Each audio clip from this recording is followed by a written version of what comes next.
Now, we will move on to how to construct and structure your answer. Consider the given example. In this case, you're given two maps.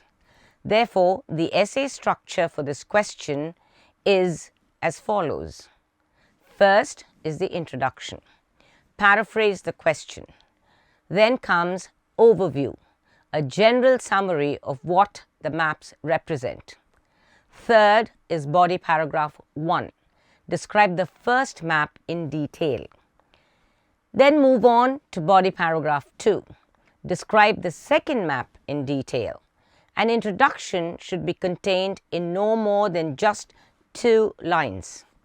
It should mention what the maps show and the time period taken. So, a proper introduction would be written like this. The 2 maps depict the changes that have been made to the town of Seville over 30 years, from 1980 to 2010. All the necessary information is given in the introduction to provide an idea on the content of the map. The second section of your essay is the overview.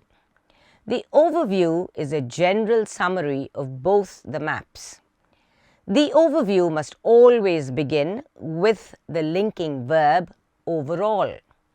It should contain all the major points of change that have taken place and should briefly explain both the maps. Consider the overview in the given example. Overall, the town has developed considerably from a rural and rustic village to a proper town over the 30-year time period. All of its infrastructure and amenities have been improved to cater to tourists.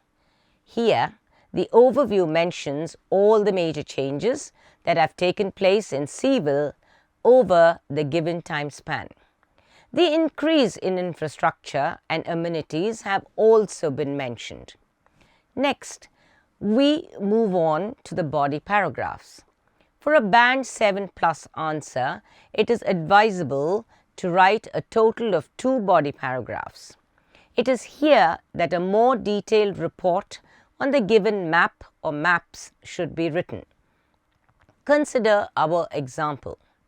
In 1980, Seville was comparatively smaller and not much to look at, with a few holiday cottages and a small hotel. Seville didn't have much to offer to the tourists. To the east of the cottages was a marsh, and to the north lay the woodland. In addition to this, beaches and the tea room offered the only source of recreation for the tourists. The village underwent a complete remodeling by 2010. To the west of the main road, retirement villages were constructed. The holiday cottages were demolished and the marsh was drained in order to build more houses. To accommodate and attract tourists, a high-end hotel and many holiday cottages were constructed on East Bank, while the old hotel was allowed to remain as is. The woodlands were raised and a golf course was built in its stead. Moreover, a boat club was also established along the banks of the river. A better infrastructure was created in order to gain easy access to East Bank. Here, the first paragraph mentions how Seville used to be, while the second one mentions all the changes that have occurred in Seville during the passage of time. Thus, a clear and logical placing of ideas has occurred.